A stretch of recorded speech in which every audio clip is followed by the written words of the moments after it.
Bonjour, aujourd'hui nous allons parler des exponentielles. Les exponentielles.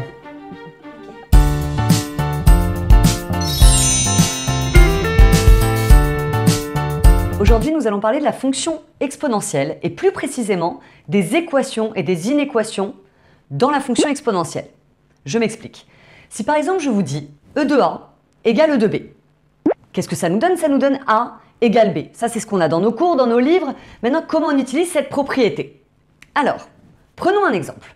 Si je vous dis e de 2x carré fois e de 3 égale e de 7x. Comment résoudre cette équation? Bon, déjà la priorité, c'est d'avoir un expo à gauche et un expo à droite. Un de chaque côté. Attention, pas deux, pas rien, un expo à gauche et un expo à droite. Alors qu'est-ce que ça va nous donner? Ça, déjà, si vous revoyez vos propriétés, vous savez que e de a fois e de b, ça fait e de a plus b. Donc, l'expression de gauche, vous pouvez la transformer en e de 2x carré plus 3. Et à droite, vous gardez e de 7x. Ça nous donne donc, une fois que les exponentielles vont être retirées, puisque vous avez bien un expo à gauche et un expo à droite, ça va nous donner du coup 2x carré plus 3 égale 7x. Bien, une fois que vous avez ça, normalement vous savez tous faire, il suffit de dégager le 7x à gauche et ça va nous donner 2x carré moins 7x plus 3 égale 0. Et là, qu'est-ce qu'on fait? Un petit delta. Delta égale, je vous le rappelle, b carré moins 4ac. Ça nous donne donc 49 moins 4 fois 2 fois 3, ce qui fait 25. Vous avez le droit à la petite calculatrice si besoin. On obtient donc un delta positif et je dirais même mieux, carrément le carré de 5. Donc on peut faire x1 et x2 en faisant la formule moins b moins racine de delta sur 2a et moins b plus racine de delta sur 2a. Ça nous donne 7 plus 5 sur 4 qui fait 3 et 7 moins 5 sur 4 qui fait 1 demi. Passons maintenant aux inéquations.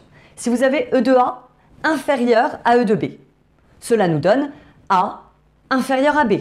C'est exactement la même chose. Alors évidemment, si vous avez supérieur, vous mettrez du supérieur à droite. Prenons un exemple. Si je vous dis e de 2 fois e de 3x supérieur ou égal à 1 sur e de x. Là, ça ne va pas du tout. Vous n'avez pas un expo à gauche et un expo à droite. Il faut transformer tout ça.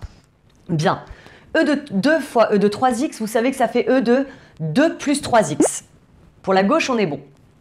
À droite, 1 sur e de x. Comment enlever ce 1 sur e de x? Il suffit d'utiliser la formule 1 sur e de a qui me fait e de moins a. Donc, ça nous donne e de moins x. Voilà. Maintenant qu'on a e de 2 plus 3x inférieur ou supérieur, en l'occurrence supérieur à e de moins x, vous allez pouvoir retirer les exponentielles. Ça nous donne 2 plus 3x supérieur ou égal à moins x. À partir de là, vous allez dégager le moins x sur votre gauche. Ça vous donne 2 plus 3x plus x supérieur ou égal à 0, c'est-à-dire 4x supérieur ou égal à moins 2. Et enfin, x supérieur ou égal à moins 2 sur 4 qui me fait moins 1 demi. N'oubliez pas d'écrire la solution. La solution, c'est sous la forme d'un intervalle puisqu'on est dans une inéquation.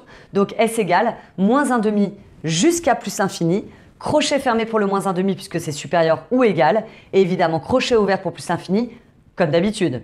Et surtout, on n'oublie pas, on est fier, on encadre.